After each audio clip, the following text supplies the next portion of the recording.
So may isisira naman tayo mga kalamlam.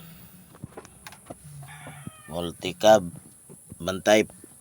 So yung problema ani mga kalamlam, dili mo tuyok ang iyang auxiliary pan. So nag-overheat siya. So, ako nang gitangtang diretaran sa tubangan mga kalamlam.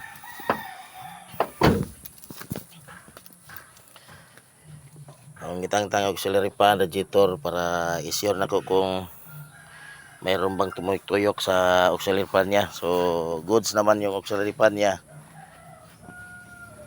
goods siya.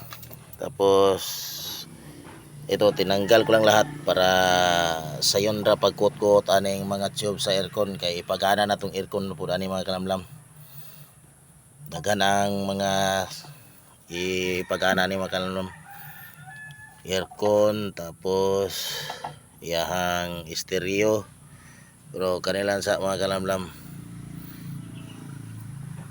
unya ra ko ipakita ni mga uban mga kalamlam kanila sa yang auxiliary fan. Sugod sa auxiliary fan, dirita nagdaog mga kalamlam mo. Wala siya katuyok ang yahang auxiliary fan. Mura ni yahang relay sa auxiliary fan mga kalamlam. Ikaunom sa gikan kaskilid, ikaunom 1, 2, 3, 4, 5, 6. Muna siya sa yung auxiliary fan. Akong gitis yang continuous sa yang mga rings, okay siya. Pili yang relay okay. So dito na nagdaog mga kalamlam. Yang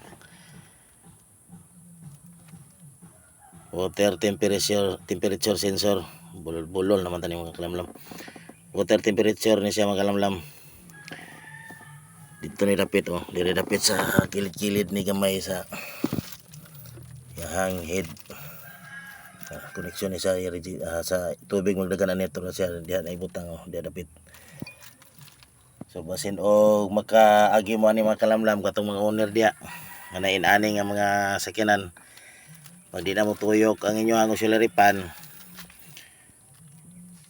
mo ni siya ang problema. Pero night time duha ang inyong tulo wiring, asa relay o sa wiring na putol or sa auxiliary fan. Auxiliary fan basig di na mo tuyok, daot na ang auxiliary fan, usa po na og minus na ihang carbon brush. Ganito yan, sensor, water temperature sensor. Pero kasagara maura gini ang problema. Kulang i-share sa inyo kung asa ilukit ang iyahang relay o yung sensor. Dire na siya makalamlam sa kilid. Sampot na sa makina dapit transmission. Ito luwa day. Okay, nara siya dapit dia. Mura na ni bangag dia. So yun, mura ni makalamlam pero di pa kita makaingon nga goods na ni og mao ba ni ato sa ning papalitan. Palitan ta ni para ipakita sa inyo kung goods ba, mutuyok ba siya. Amo sa ning palitan mga kalamlam. A few moments later. So yun mga kalamlam, sumana na tog taod ang iyang temperature sensor aming skillet na inuwan na.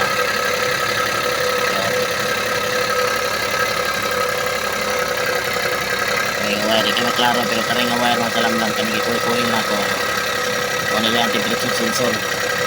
So mana siya taod na mo. So ulak lang tag pila ka minutes pag init na kaya mo tuyok ni yang auxiliary fan ato sa panidaan og mutuyok ba yang auxiliary fan na to radiator kung pagbula-bula ba. Ayun so goods pa yang kahimtang sa yang head gasket. So wala sa bubbles. So maghintay-hintay lang tag pila ka minuto mga kalamlam para release ang iyang kalamlaman sa auxiliary fan ani. Tuyok bagit siya.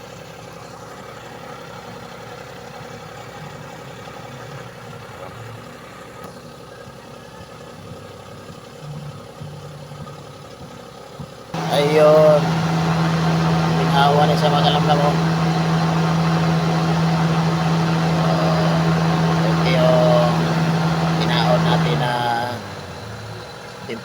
temperature sensor. Surplus lang ang nakita. Walang brand new kasi wala daw.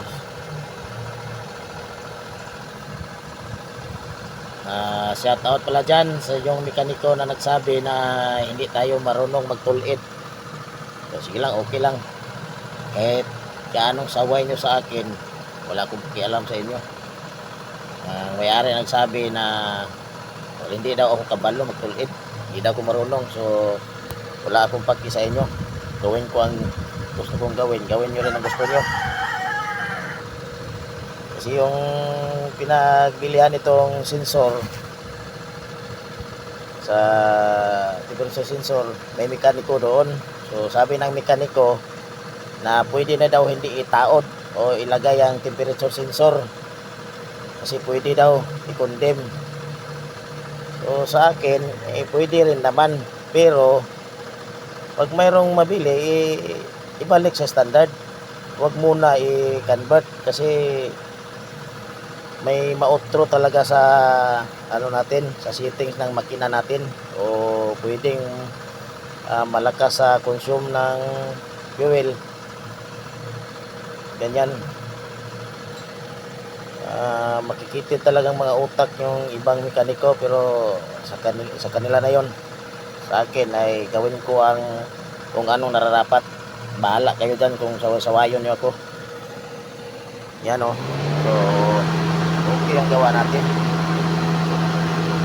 Sa kanila i-direct daw nila, hindi na sila magbabase doon sa temperature sensor. Pero sa akin, magbabasihan natin kung ano setup ng engine.